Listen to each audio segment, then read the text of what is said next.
Welcome to the Halliwell Manor. I'm Max. And I'm Tina. And we're here to discuss Season 5, Episode 15 of Charmed. The Day the Magic Died. Okay, can I just say, and I know I've said this before, probably recently, but this is kind of weirdly like the platonic ideal of an episode of Charmed. Yeah, it is. It's a pretty good episode.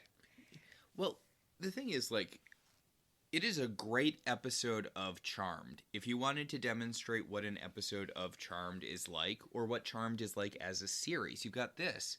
It's camp. It's got, the real-world soap opera-y thing. Mm-hmm. It's got a guest star who's famous-ish. That's famous. Would you recognize her if she was out and about in the world? I wouldn't, but she's an angel. Yeah, exactly. Someone who's famous enough. That is the bread and butter of Charmed. Okay. I feel like our moms would recognize her if she was out and about. Maybe. But, I really like this episode. And the thing is, it's not the best episode of Charmed, although I would say it's definitely up there. It's pretty good, yeah. But for a distillation of what Charmed is as a show, I feel like this is a good episode. Weirdly enough, I would show this to someone as their first episode of Charmed. I also think it helps that this episode, I will point out, plays up the sisterhood element and doesn't have a lot of campy fan service. I think we can kind of think of Charmed as a war between Constance M. Burge and Brad Kern. This is an aspect an aspect of Charmed we haven't talked about in a while. In fact, can I do a brief divergence about Nell Scovell? Go on. I recently read Nell Scovell's memoir, Just the Funny Bits. It's really good. Highly recommend. She was a writer on Charmed. I was really worried that when I got to the chapter where she talked about Charmed, it would make me have to rethink a bunch of things. Mm-hmm. Because by the time I got to that part of her career, I was all in on this woman. I'm oh my god, I liked her so much that the other day I made Max sit through an unpicked up for series pilot that she shot in 1999. I enjoyed it. It was good. It would not have made a good TV show. I enjoyed watching it, but I don't think this is the sort of thing people would tune in for every week. Yeah, we watched Haley Wagner star on YouTube, by the way. That's what it was. Which you can watch on YouTube for free. The whole movie is there. It's been there for 6 years, and it has 85 views. It had so few views. But anyway, the point is, when she got to the Charmed chapter, her view on Charmed was pretty much our view on Charmed, which is that she started working on it thinking, it's going to be a series about sisterhood. But actually, it was just about fan service and girls in skimpy outfits. Yeah, the one thing that really stops this from being a platonic ideal episode of Charmed is that nobody gets transformed into something sexy, but that's fine. Well, no, this is what I'm saying. I feel like if we talk about the tension between Constance M. Burge's sensibilities and Brad Kern's sensibilities, we're even though she's no longer part of the show, this is Connie's winning this one. Yeah, and this episode is honestly kind of Charmed at its best. If Charmed had been more reliably this, then I feel like it wouldn't have the reputation it does. Yeah, I think Charmed is at its best when it's on the Constance M. Burge side of the spectrum. Yeah, sincere emotional stuff, but also goofy comedy bits, the kind of tongue-in-cheek humor Charmed actually does pretty well a lot of the time. A little bit of a premonition, but I actually have a telekinesis for the first time in I feel weeks. Should we get into it? Yeah, let's get into it. So, the sisters are getting ready to go star watching because there is a special celestial event going on in San Francisco. The Aurora Borealis. At this time of the year, in this part of the country, isolated entirely in the backyard of the Charmed ones. I meant to look up. That's not a thing, right? What? Seeing the Aurora Borealis somewhere that's not the Great North? You can't see that in San Francisco. Well, this is a magic thing. Also, if it wasn't for light pollution, we'd be seeing a lot of cool stuff all the time, apparently.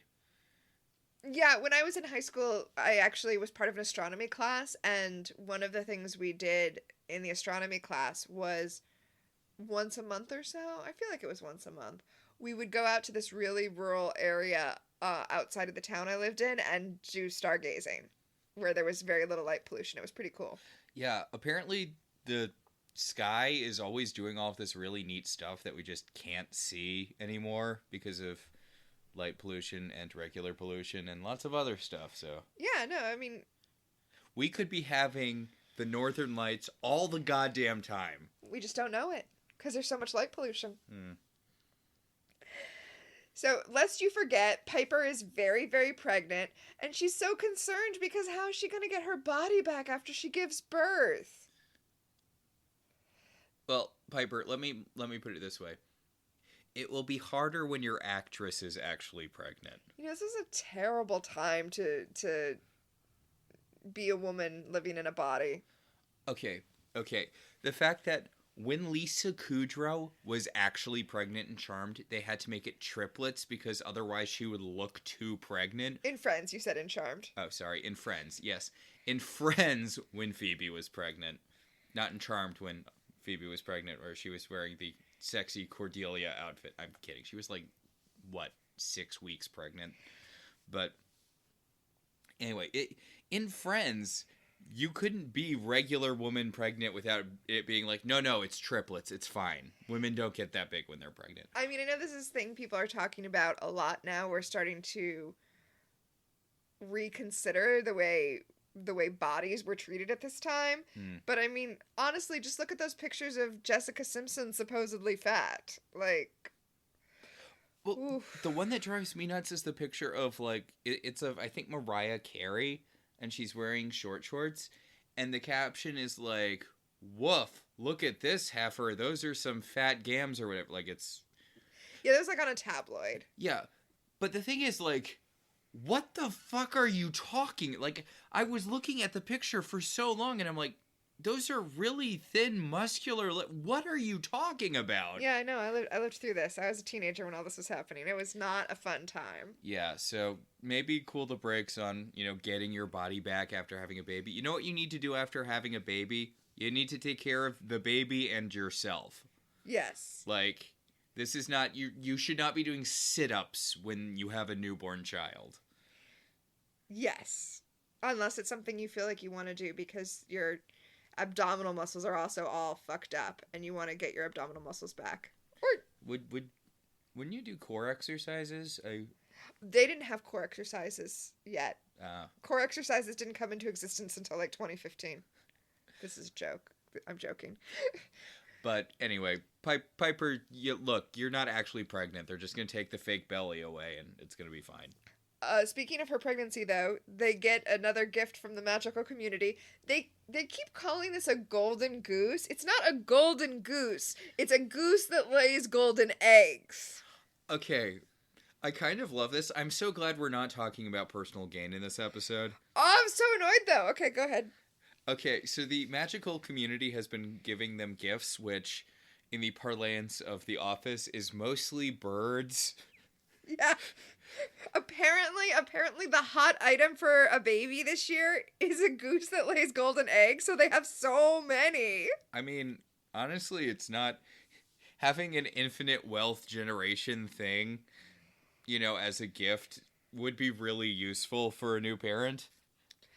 But yeah, right? Yeah, Piper is this part of her I know this is just her being polite or whatever, but that's weird for Piper. So is this part of her anti-magic thing? The whole, let's see if we can return the goose. And then they talk about how they need to make sure that there's a polite way to do it so they don't get cursed. And I'm like, this is so fun. Why isn't this the show more? They don't want to offend anybody, but they don't want to keep all of these magical gifts. Yeah, I don't understand why they don't want to keep the magical gifts. Keep the magical gifts. I don't either. I mean, I guess... Unless you feel like it's uncomfortably... monarchy-ish. Monarchical, yeah, right. You're like, we're not the queens of the witches. We just happen to be born at the right time to the right bloodline. Oh wait, I guess that's what queens are. Yeah, well, given their attitude later in the show, no, but even up to the no. But I don't know. I really like it, and I love the dynamic they have here where, like, yeah, it is a bad idea to return a magical gift. That is the sort of thing that should get your family cursed. I mean, we've all seen Sleeping Beauty, right? Yeah. These rules are very, very important when it comes to magical creatures. Paige wants to bring Piper in because she's afraid that she might get too cold and that will negatively affect the baby, and Piper's like, I'm self-healing. Meanwhile, Leo is getting a call from the elders, but before he can respond to it, Piper passes out. And Leo can't heal her. Dun, dun, dun. Yep, so they have to go to the hospital. By the way, I kind of call bullshit on Leo not being able to heal her, which we'll talk about in a second. Yeah. And it's not because it's... Like, you could think that maybe, oh, she wasn't hurt in the fight against evil or whatever, and that's why he couldn't heal. But no, we've seen him heal this sort of bullshit all the time. I mean... I like the talk around for it, though. Well, you know what would have been better and cleaner? What? If this had been the moment when they realized magic was turned off. Oh, yeah, that would have... Because, like, an hour from now, magic's gonna get turned off. Yeah. Phoebe mentioned while they were watching the Aurora Borealis that it's also a Wiccan holiday, so keep that in your back pocket. She said Festival of Light, which... Okay, I don't know enough about Wiccan holidays. Well, they also said it's the solstice. I don't know what they think it is. It's an important Wiccan holiday. There's also some astrological things going on. A bunch of planets are all aligned. It's like... Whole bunch of stuff is happening all at once. A bunch of planets are all in Gemini. As a Gemini, I found that nice. I don't know. Anyway. I feel like that's a mislead for twins here, but... Oh, huh. I'm glad they didn't go that direction. Yeah. Anyway, we get to the hospital, and Piper's like, wow, maybe everybody telling me that I should slow down because I'm like 8 months pregnant was right. Maybe I should actually slow down. And the doctor comes in, and oh my god, this woman has the bedside manner of an angry, angry gorilla. I'm on the doctor's side. The doctor comes in and is like, hey, you're very, very pregnant. How come you don't have an OB on your file? How come you've literally never seen a single doctor about your pregnancy?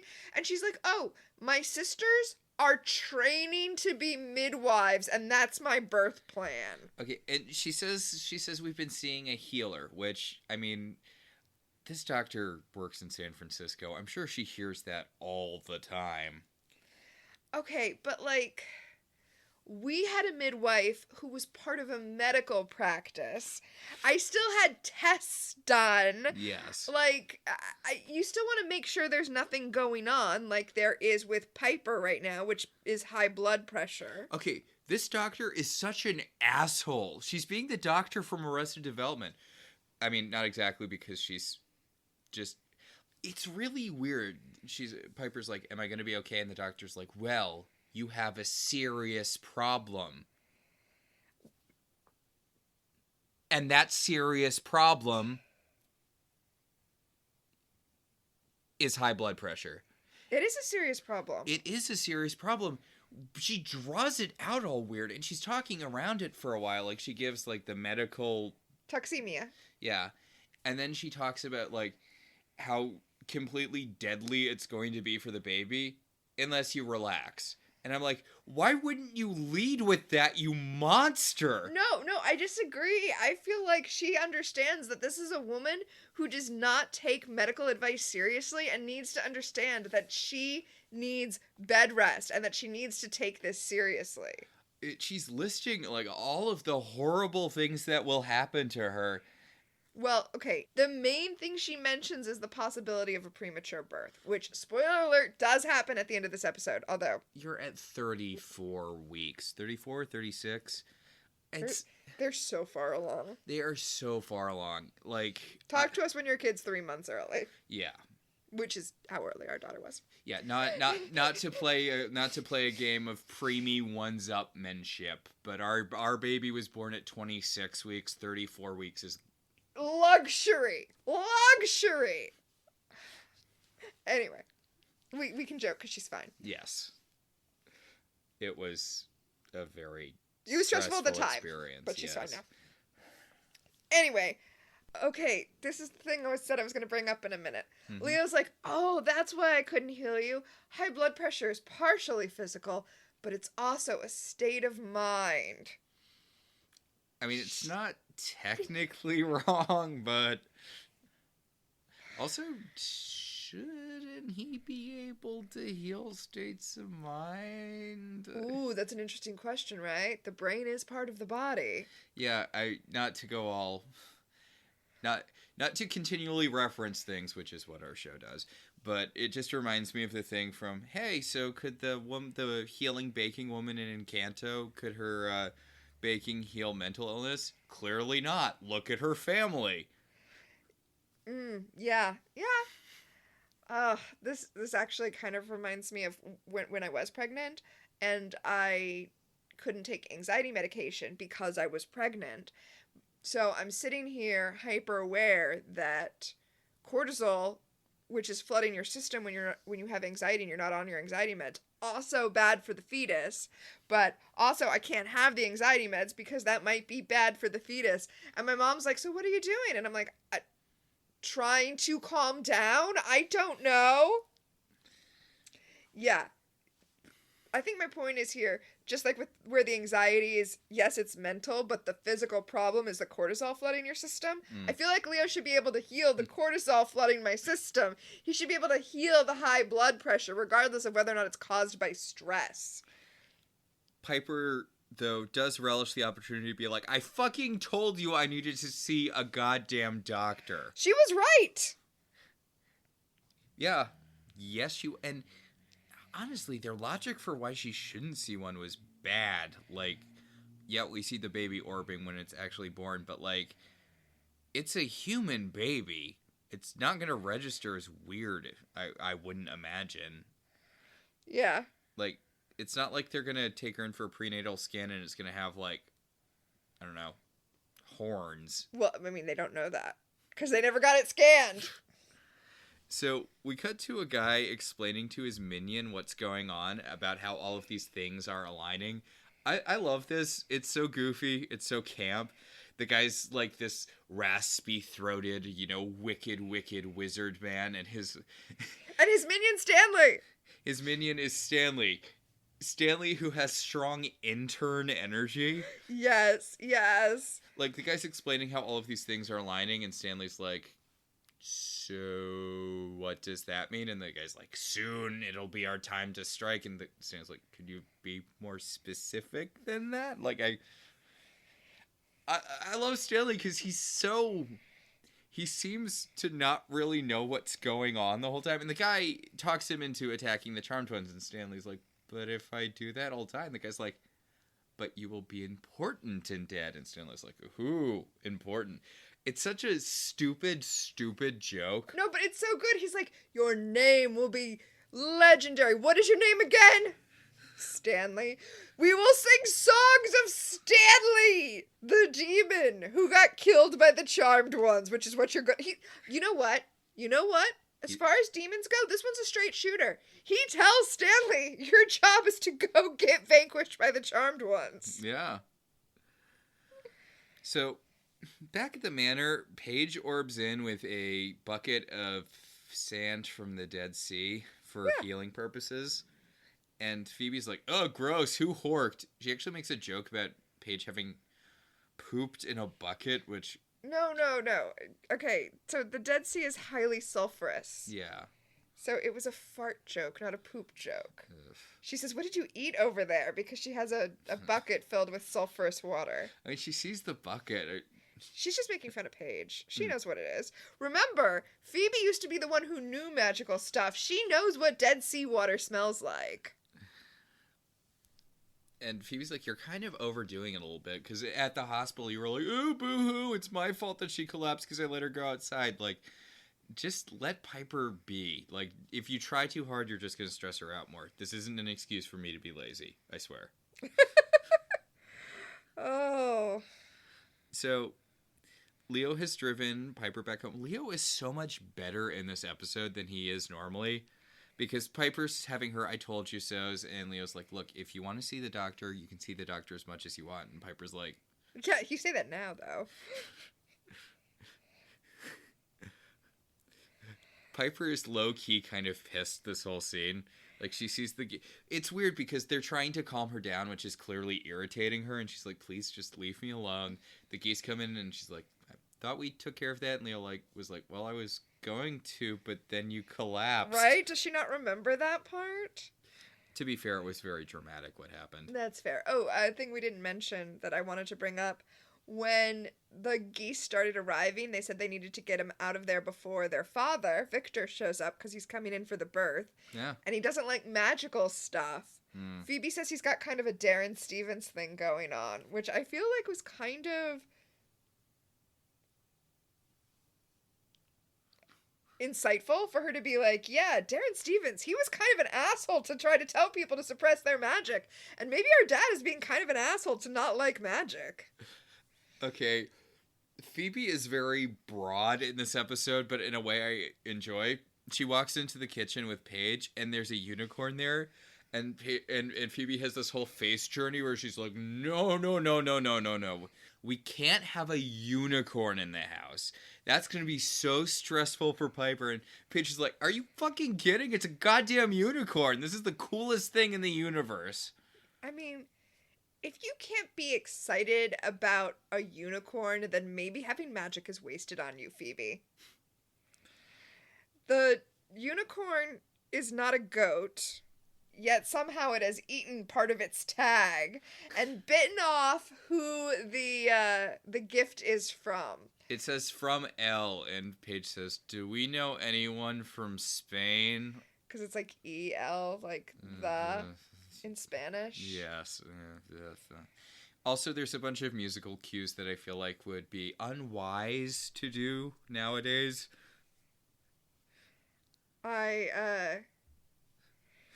Honestly, I didn't clock that, but a lot of times musical cues kind of fly under my radar. So Phoebe is like, look, just orbit somewhere that's not in the house before Piper sees it. And Paige tries to orb and doesn't. Again, this is why I feel like this is kind of a good starter episode for someone. Because they try a bunch of the different stuff. There's a bunch of explaining what everyone's power is through narrative, which is good storytelling when you're introducing someone to something, not just having people explain. Also, the way the scene is structured is really good at kind of raising the tension, because when she first tries and fails to orb away with the unicorn, my first thought is, oh, she can't orb with it because it's magical, so it's resisting her orb. Then she can't pull an apple towards her. Then Phoebe can't levitate. Then Leo runs in because he tried to go up and see the elders, and he can't orb either. And Phoebe tries a little rhyme to send the unicorn away, and it's like, oh, we know all of their powers are out. I was going to say maybe it's just because it was a crappy rhyme, but I guess that's never stopped them before. Yeah. Yes. Leo tells them that he wants to keep the secret from Piper that magic is out because he doesn't want to stress her out more. So when he goes up to see her, he convinces her not to use magic because that would also stress her out. So there we go. That's how we're going to keep Piper in the dark, as it were. Yeah. Again, Leo is being a good husband in this episode. It's kind of odd. Like, Leo's usually the... I'm going to choose to phrase this non-aggressor in their relationship, but he's being oddly considerate of Piper's feelings. For someone who is the non-aggressor in the relationship, he does kind of ignore Piper's feelings a lot. I mean... yeah, he's being a good husband in that he's kind of taking on Piper's anger so that she can relax. But her anger is correct. So he's being a good husband in that he's not arguing with her about what a bad husband he was up to this point.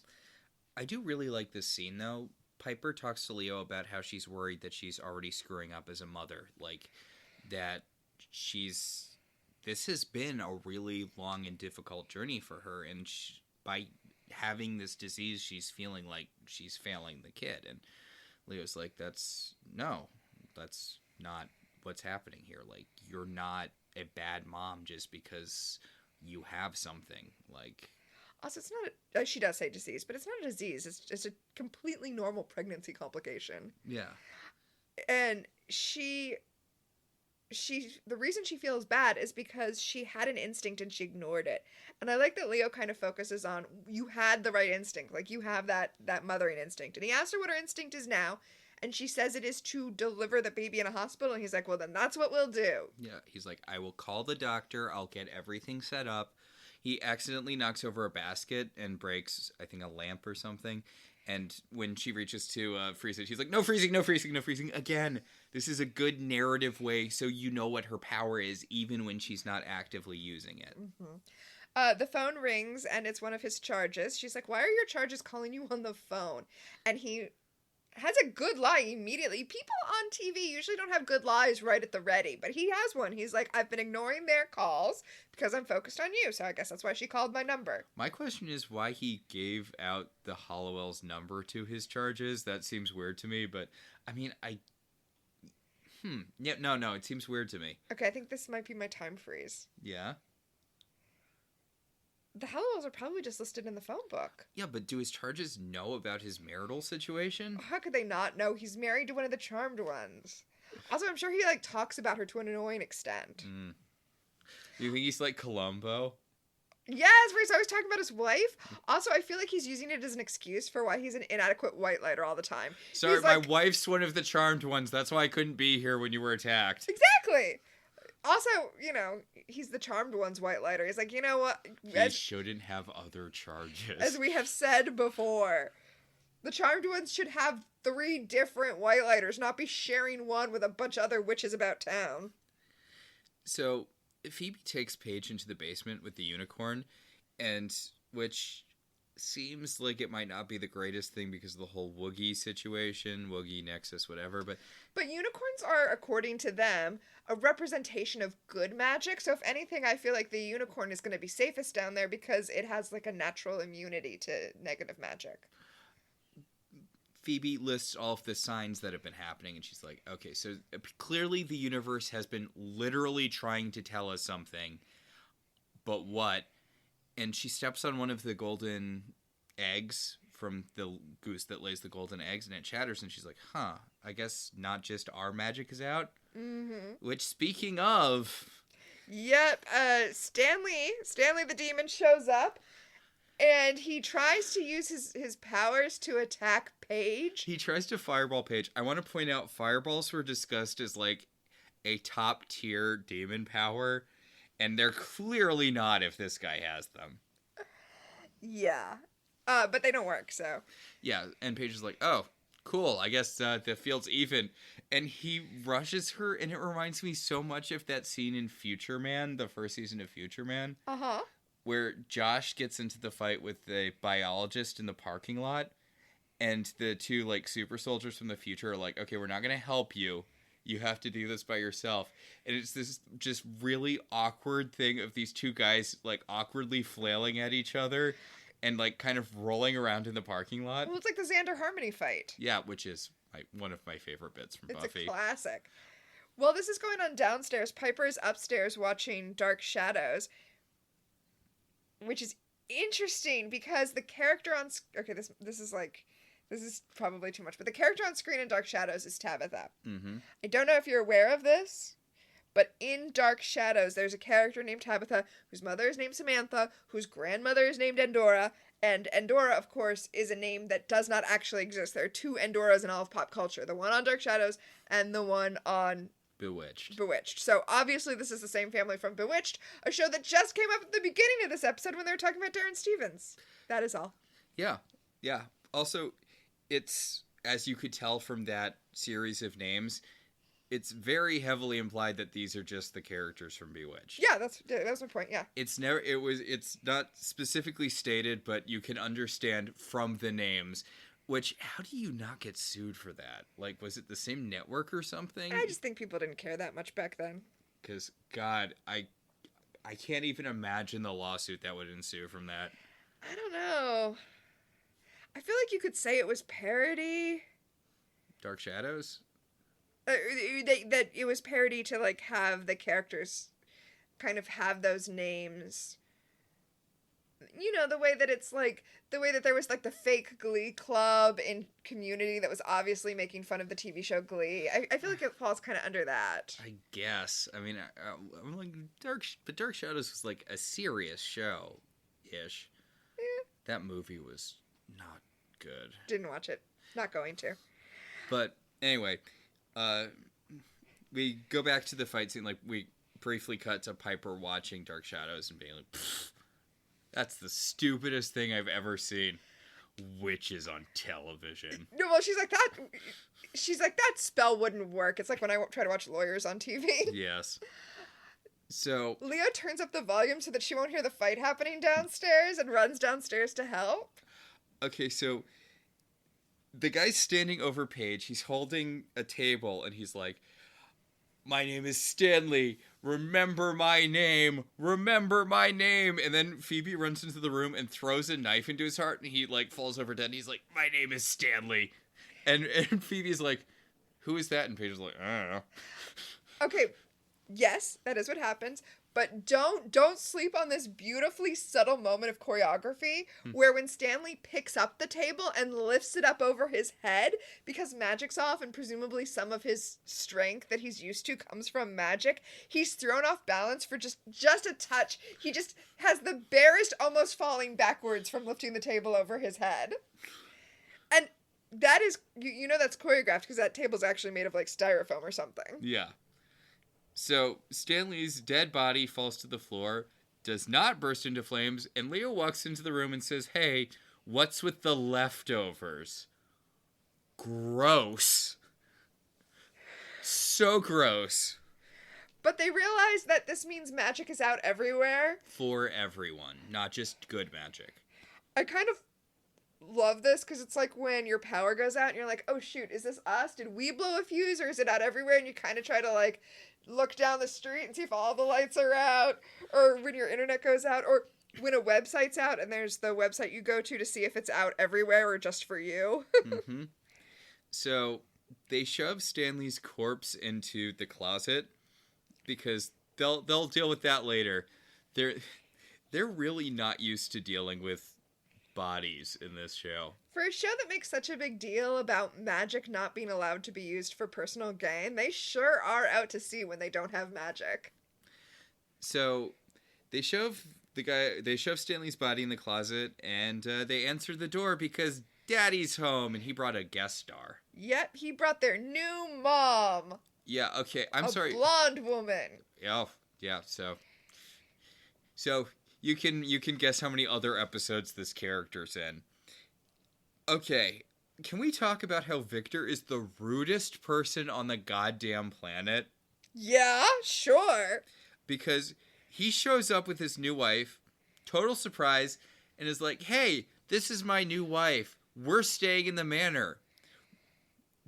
They knew he was visiting. I don't think they had cleared him staying with them. No. They knew he was staying. They just didn't know he was bringing a woman to stay with them. It's still rude, though. He brought an entirely extra person and didn't warn them about it. That's rude. Also, Victor, you live in the city. You moved back here for that job, and so you could be close to the girls, but you only appear like once a season. Yeah, I assume that he kind of lives a little far out, and he's staying with them because Piper's pregnant and supposedly he's helping her. Well, later in the show, he is basically the Ross's mom, except we see him a lot more. There's a lot more of Victor in the last season, which is kind of nice. I mean, it's convenient when you have babies on a TV show that isn't about babies. You have to explain where they are all the time, so it's just like, yeah, they're with Victor. I mean, if they had gotten off their asses to save Magic School, they could have just been at Magic School, but no. Oh, let's not. Let's wait to get into that. So, Dad introduces his overbearing new wife to everyone, including... Okay. What the fuck is his relationship with Paige? Right? She's the daughter that his ex-wife had with the guy she was having an affair with. But, like, he hugs her, he hugs Phoebe, he hugs Paige. I'm like, okay, so you two are on good, like... Well, I mean, they'd have to be, right? It's his daughter's sister. Like, if he doesn't accept her, I feel like he knows that he's gonna get cut out. He knows that he can be he knows he can be replaced. He's seen Bewitched. Yeah. And remember, this is Dad too. It goes. Oh my God! It goes so deep. Yeah. Yes. Yes. Yeah. This is new Dad. We stopped calling him that because old Dad was there for like 2 episodes. Even one episode where he was the creepiest guy in the goddamn planet. Why was his first scene with Phoebe? Why was he naked during that? Who thought that was a good idea? Hey Phoebe, it's your naked dad, and he asks how old you are. What the fuck? Well, we know that wasn't really their dad because he doesn't even have the same last name as their dad. He was Victor Halliwell. Before they decided that Halliwell was the family name. The witch family name. Except it wasn't, because like Penny was the first Halliwell. It was Warren's before that. But whatever. It's a good witchy name. It is a good witchy name. I can see why she was like, you know what? I want this over Warren. Okay, here's my theory. She married whatever Halliwell just for his name. Do we know that she married a Halliwell? I think we do. I can't swear to it. We'll have to wait until the episode with Hippiegrams. Okay, because here's my theory. She was writing a spell to vanquish the Woogie, and it made such a good rhyme that she changed her name. That is my headcanon for it. Yeah, I mean, if you were looking for names that rhyme, because you're a witch and witches work off rhyming in the show. Yeah, okay, I can see it. You want something with the L, yeah. And that you cannot have this Halliwell. It feels like such a strong ending to it. So she was like, okay. You cannot have this Warren, yeah. Yeah, she was like, rather than rewrite the line before it, I'll just change my name to Halliwell. It's fine. Anyway, Victor's new wife, I feel like she's got a real Gwyneth thing going on where she's like... Paltrow? Yeah. Okay. Where she's like, oh, are you eating, like, garlic? It's got cleansing powers. Have you shoved this jade egg up your vagina? It will heal the baby. I thought you were going to build to that, but no, with Gwyneth Paltrow, it's straight to the jade egg up the vagina. I mean, is it not? Also, have you thought about healing through this $500 white t-shirt? I mean, you're right. We can't go anywhere after the jade yoni egg. Yeah. You tap out, and the thing is, you have to mention it immediately, too. I mean, I guess you could have the candle that smells like your vagina, too, that she also has that. She has a candle that she sells that smells like her vagina. This isn't a joke. I 100% believe you. It's a real thing that exists. Okay, so you just light it, and then someone walks in your house, and they're like, oh my god, is Gwyneth Paltrow here and naked? Is that the impression you want with that candle? Her newsletter / website is called Goop. What is even happening? Alright, anyway. This is what we're dealing with, right? It's not like she's a granola person. Like, she's not like, oh, hippy dippy, but she's like wellness. She's a wellness influencer before wellness influencers were even a thing. New age adjacent, but with a sinister corporate edge. Anyway, that's how you know she's evil. Yes. Spoilers. Well, she's being very overbearing, too. She's like, I'm glad that I can be your new mom, adult women. Yeah. I want... And they talk about how, like, they're fucking all the time, and they met on a cruise for seniors who wanted to fuck. Yeah, they met on a singles cruise. That's fine. That's a normal place to meet people. And Phoebe's like, oh, I thought you were on a business trip. I mean... And he's like, I kinda was. Wink, wink, nudge, nudge. She gave him the business. She introduces herself to Leo, because he was out of the room hiding the unicorn. She introduces herself to Leo when he comes in as, hi, I'm your new mother-in-law. That's a weird way to introduce yourself to someone. I mean, you know what's overbearing about it? She's claiming her position in these people's lives. Like, she should be claiming, I'm Victor's new wife, not I'm your new mother-in-law. Yeah. Because even though technically that's correct, it's not your place to make that declaration. Though again, you know. She's evil. Evil. So, Piper comes downstairs and is thrown right into the thick of it. And she's like, okay, you're not leaving me alone with them, and they're like, actually, we are. Yeah, we have to go take care of hiding magic because we can't let this mortal that our father has brought into the house know about magic, which is another thing that's really rude of him. They are in the house getting ready for a magical birth, and he's put them in a situation where they have to hide magic. Yeah, Victor's a real D-bag in That's this episode. super shitty. Even if she wasn't evil, that's like really they should kick him out even if she's not evil. Sorry, the more I think about it, the less I can get over what a dick Victor is in this. Yeah. So the doorbell rings, and it's the evil guy from the intro who sent Stanley after them. And they take him into the back garden to talk because we already used this set once this episode, so we should return to it. Yeah, I mean, it's already dressed and lit, so. Yeah. So he tells them that, like, hey, so all of magic is out, and that's really, really, really bad and weird, so we're hoping you'd be up for teaming up with evil to try to, like, bring it back. And they're like, but wouldn't we just, like, win if demons don't have magic? And he's like, okay, listen, you fucking idiot assholes. You see how this garden is blooming? That's because of fucking gnomes. Did you know that? Gnomes make gardens grow. Like, yeah, if there's magic, then if there's no magic, then there's not going to be demons out there, like, killing people and stealing the eyesight of children. But there's also not going to be, like, pollination of plants. It's basically like the end of Bee Movie. When all of the bees, since they stopped making honey, they're also not pollinating flowers. That's not quite right. Bee Movie... Are you accusing Bee Movie of not being 100% accurate to bees and bee society? I am. But anyway, that's what's happening here.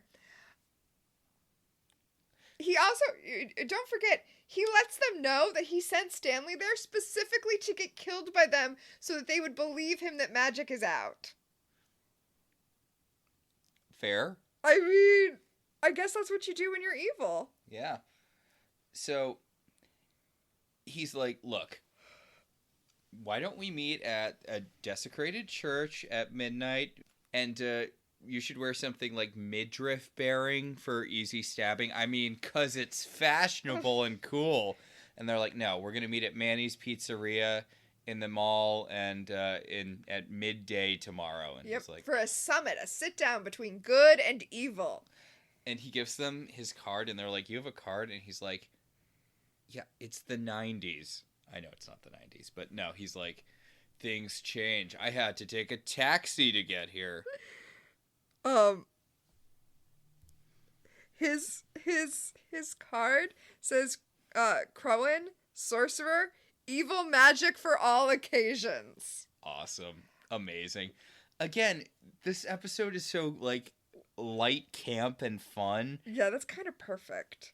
Speaking of it being the 90s, except not really, Phoebe reaches out a fishnet gloved hand to take the My God, yes, the her business outfits. card. Her outfit actually this episode is relatively normal, but she does have those fishnet gloves on for some reason. I guess she wants to be able to catch all the bacteria when she delivers the baby. So Paige and Phoebe explain the situation to Leo, and Leo's like, that's obviously a trap, right? Like, it's obviously a trap. And Paige is like, look, it might not be a trap, but we're going to come with weapons. And Phoebe's like, I thought the guy said no weapons. Max and Tina didn't mention it, but he did. I feel like I did say that, but okay, yeah, go ahead. Yeah. So there's going to be no weapons allowed, and Paige is like, yeah, we're going to improvise weapons. We're obviously not going with no weapons. Yeah, And it turns out that someone's been reading the Anarchist Cookbook. that's exactly what I was going to say! But of course, Paige is exactly the kind of person who would. So, meanwhile, in Piper's room, Piper's dad and his new wife are helping her get over her high blood pressure by explaining how many different ways they've boned all over, the Carnival cruise ship they were on. I'm not entirely sure what's happening, but I feel like she's going through a gift basket. She asks Victor to bring her a cheese knife, which might come back later. Yes. I guess she's serving it for Piper. I don't know why, but I felt like she was taking out the stuff that's bad for you when you're pregnant. Mm. She talks about how, her first husband died because of high blood pressure and bad cholesterol, and that's why she's got Victor on an all-egg diet. And a monthly colonic. You know what? We've already previewed that she is in fact evil. I kind of respect how, since there's no magic, she's like, you know what? I'm just gonna be the old-fashioned kind of evil and just go fuck with these girls. Yeah, I'm just gonna be the grossest, weirdest person ever. I want to point out, Victor is not evil, and yet he's not stopping any part of this conversation. Is he not evil? I mean, he's less evil than first Victor. Yes. So... he leaves the room to go get the cheese knife, as you said. Mm-hmm. And his new wife goes on this thing about how lucky she is to be their new mom and how, like, their dad has, like, the biggest dick in the universe and it's so amazing. And Phoebe immediately does not have Piper's back at all. She's like, oh, you love our dad. That makes me love you. So, bye, Piper. Good luck with this. Why don't you tell Piper some more stuff about her dad's dick? Bye. Yeah, well, she's got to go up to the attic where Paige is making improvised bombs and getting put on a lot of watch lists. Yes. She's like, hey, kids at home, this is how you make a bomb using these simple household ingredients. I mean, she literally makes a pipe bomb and explains how to make it while she's doing it. I mean, I'm sure that's not the actual, recipe. I'm sure they wouldn't have been allowed to actually say that on television. Yes. But still. They're, like, bringing a bunch of stuff, but it's mostly just improvised bombs and hairspray and a lighter. Yes. She sends Phoebe to find flammable hairspray, which she ends up getting from Piper, which is weird because I feel like Piper's the one person in the house who wouldn't have aerosol hairspray. Yeah, she says she needs the aerosol stuff because it's the, it has the good hold on it. But yeah, you're right. Piper would be the last person in the house to have it. Yeah. If anything, Paige would be the one most likely to have it. Oh, I was thinking Phoebe because her hair's always in weird updos. Yeah, I guess I associate... kind of, Paige has this kind of 1940s style, which requires a lot of hold. So that's kind of where my thought is there. They also make, like, weird blow dart pepper spray things with cayenne pepper. Which is weird. I feel like they could have just brought actual pepper spray. Demons aren't going to know what pepper spray is. Yeah. Also, like, I don't feel like they end up using that much in the at all in the fight. I don't think they use that. But Paige brings out armor. Okay, greatest line sequence in the episode, maybe in any episode. I love it so much. It's so soapy and fun. She pulls out chainmail top from my club days, steel-toed boots from my mosh pit days, and handcuffs from last Friday. This is a fantastic episode of television. Listen, if anything has become cemented in my head during this particular rewatch of Charmed, it's that Paige is by far my favorite sister. Like, it's not even a contest. Team Paige over here. That's Piper for me. She checks a lot of my boxes. She is a powerful, dark-haired, evil woman. Yeah, that's that's one of my major boxes right there. You've listened to our Once Upon a Time podcast. You know how we feel about Regina. Oh, yeah. Okay, so upstairs, Piper is eating a plain cracker while Victor's new wife sits on his lap and they make out while taking a Cosmo sex quiz together. She's shoving cheese in his mouth and then making out with him while they're doing a test about how good they are at boning. And she's like, have you eaten off your partner in every room in the house? I sure have, Piper.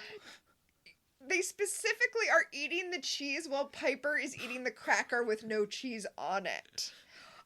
And also, which I guess makes sense, you can't have soft cheese when you're pregnant. But also... Your root canal and soft cheeses, Liz. The more I think about it, the more I feel like... Her name is Doris. Doris was like, you know what? What is what is the worst I can be before they call me out? Because she has to entertain herself because there's no magic. And it turns out there is no line that they will call out. It's amazing. It's so amazing. If I was Victor, I would be amazed that I ever got invited back into this house after this. Well, they need the free childcare. True.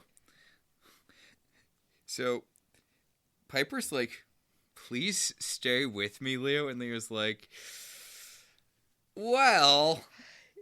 She says, I know you're hiding something from me. And poor Piper, I know she's like...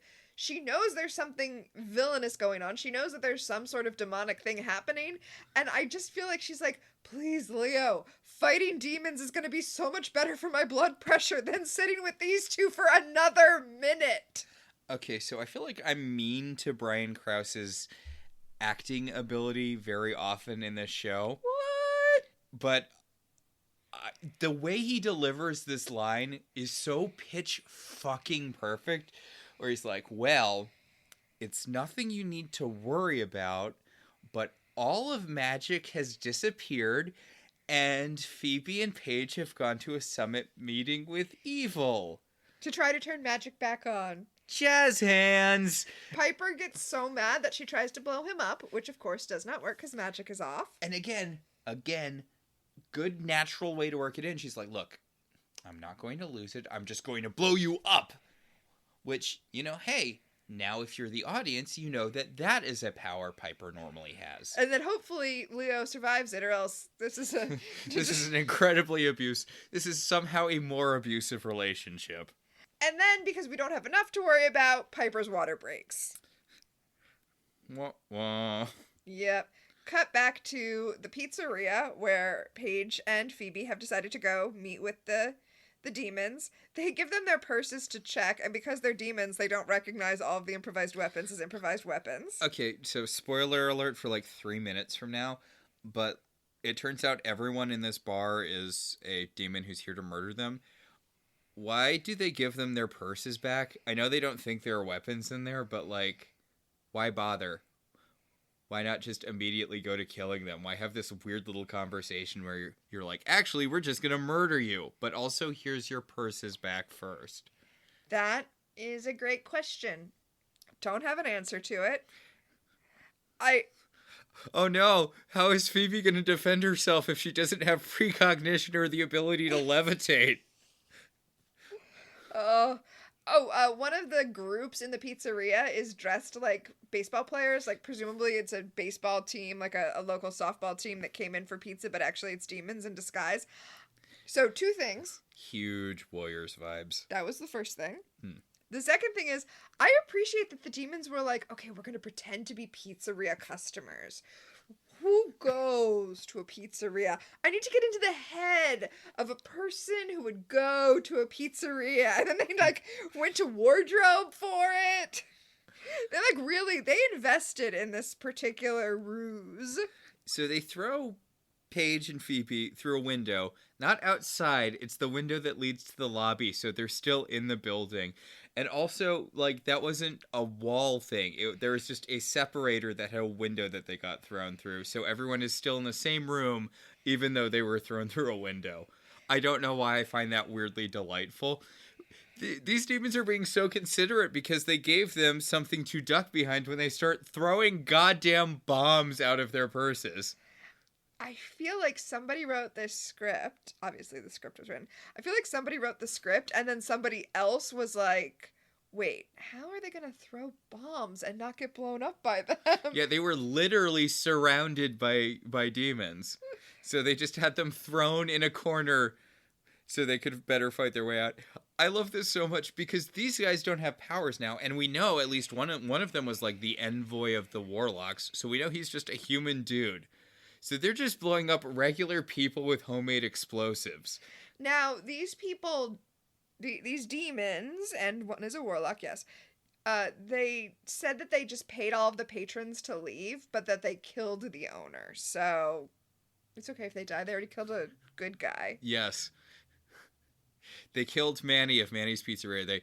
They paid off all the customers. They're like, look, we gave everyone a 20 and they left, but the owner is in the oven. Yeah.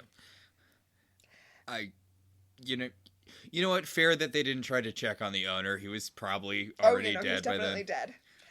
Back at the manor, Doris has called for a doctor, but also Paige and Phoebe need to come, but they can't because Leo can't get a hold of them and he can't communicate with them because magic's off. Victor does not know this. Victor's like, Leo, can't you just get them in that special way that you do? Thank God Doris knows about magic. There's a weird thing where Piper is like, it's not fair for Phoebe and Paige to not be here. They trained so hard for this. Like, it's not about them, Piper. No. Well, the thing is, I feel like that's actually a really good reaction. Like, it's one of those things where, you know, when something bad happens, you kind of just focus on this weird nothing detail about it. I feel like that's a really true to life thing. Yeah, I guess that's fair. Oh, we forgot to mention Magic's gonna come back when the baby's born. Yeah. That has been revealed to us. Yeah, the evil guy's like, look, we all knew. We, evil, read the signs. We all know what the deal is. Magic's going to take a break until the baby's born.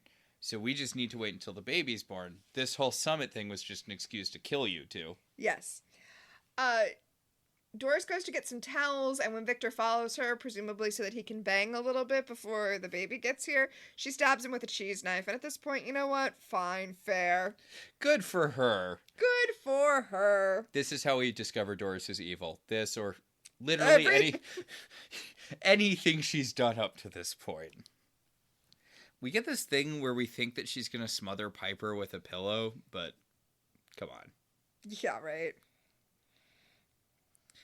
So, back at Manny's Pizzeria, they have horribly murdered everyone except for the main bad guy's mentor, who he brought to the meeting, who was the guy who like discovered the prophecy or whatever in the first place.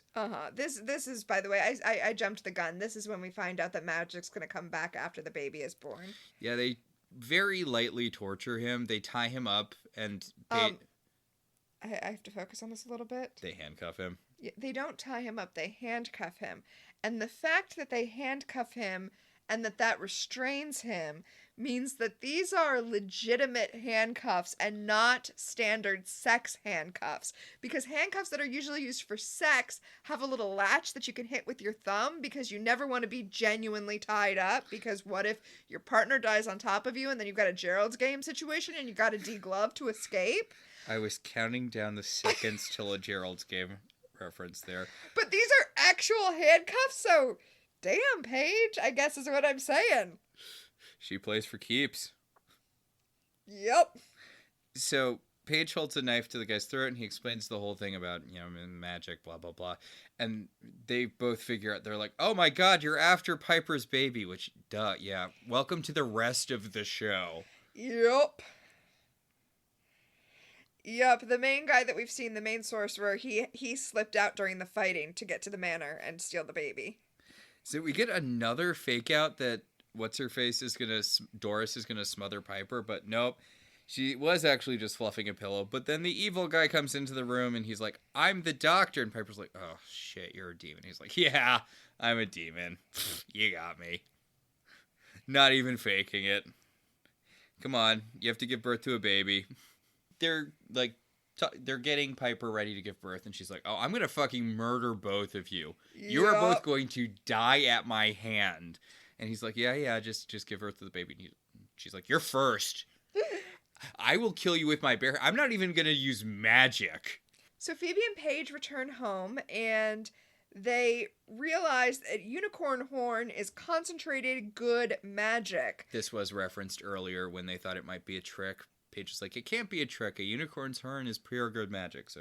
So they can scrape some off of the horn and then have some distilled magic to fight off this particular menace.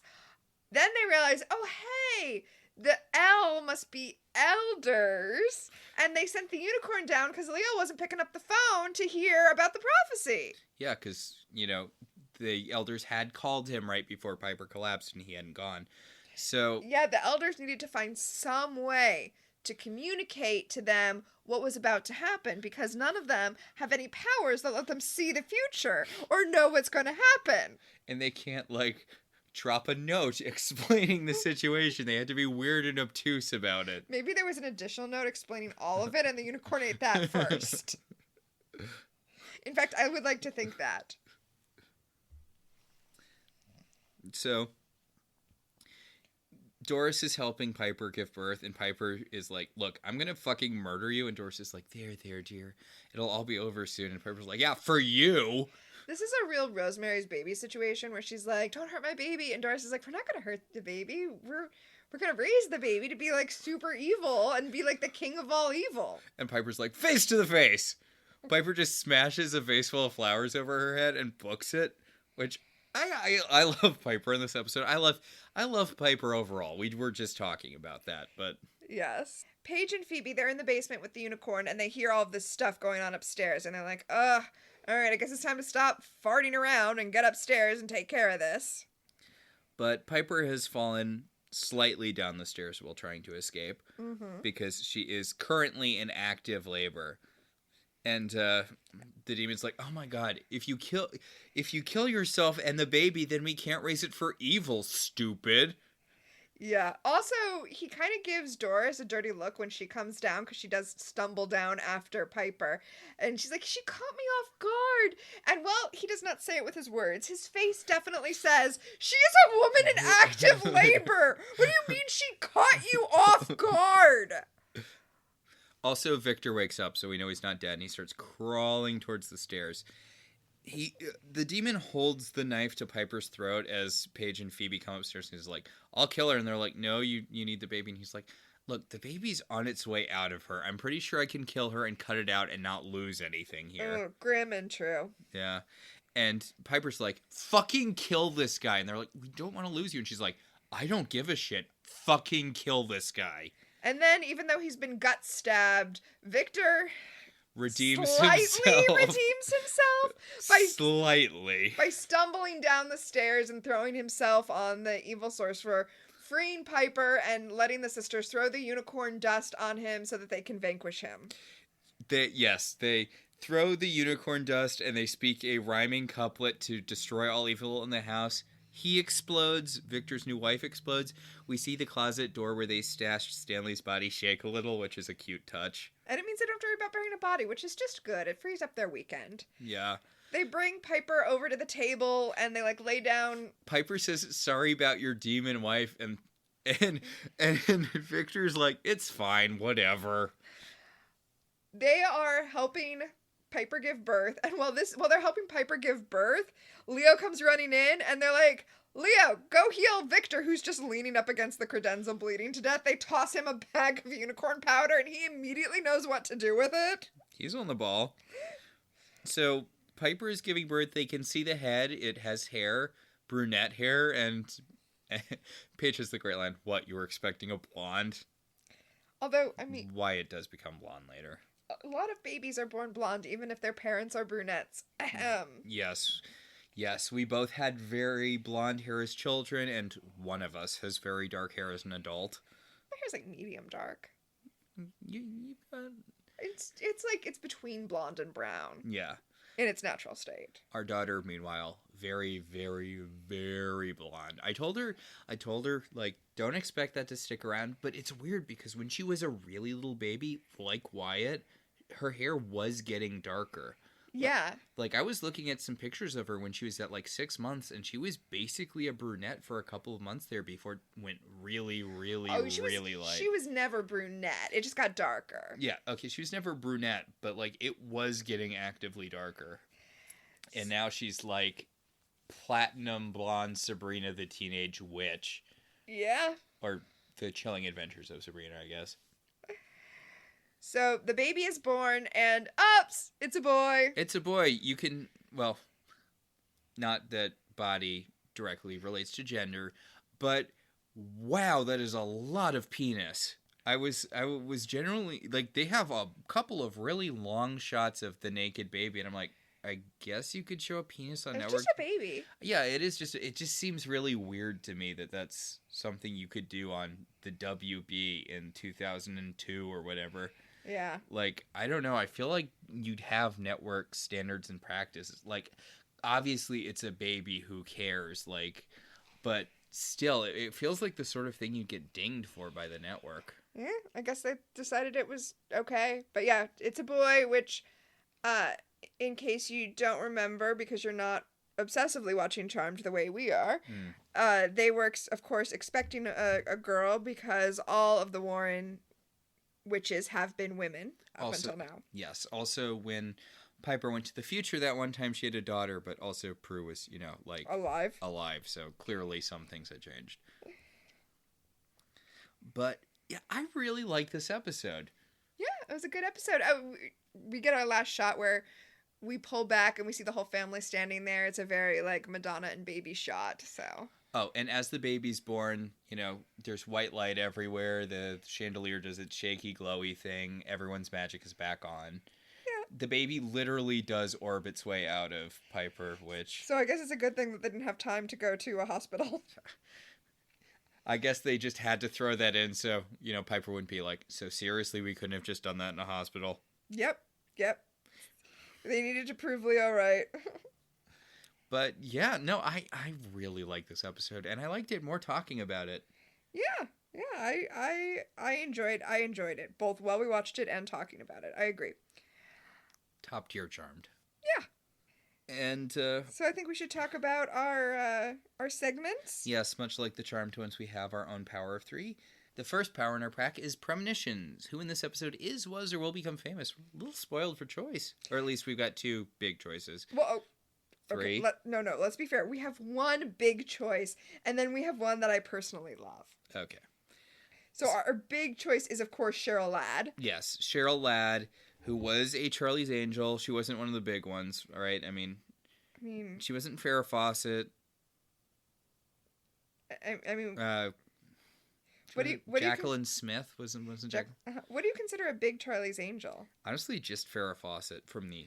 Okay, she's not Farrah Fawcett. Yeah, she's one of the Charlie's Angels that wasn't Farrah Fawcett. She was a replacement angel.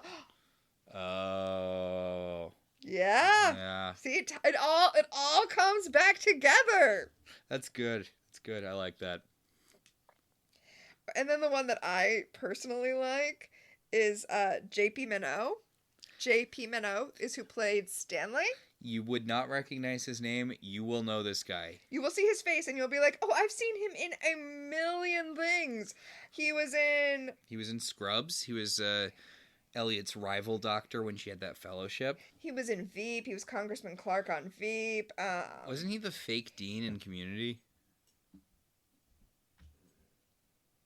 Okay, what I was building up to... Sorry. ...is my favorite thing about him, which is that in 2 different television series, in How I Met Your Mother and in Community, he has played fake Mobies. He's credited as not Moby on How I Met Your Mother. He's a guy that they think is Moby, so they follow him to a New Year's Eve party. And then he's just some guy.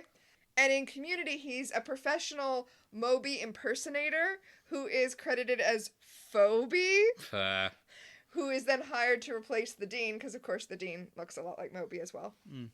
Yeah. Even a lot of other stuff, but that's the thing that I love about him, is that he's been fake Moby in 2 different TV shows. Yeah. That I know of. Might have been more. He's done a lot of TV. But yeah, Cheryl Ladd's the big one. Yes. I believe that will take us to the second power in our pack. Time freeze. What specifically dated this episode? Okay.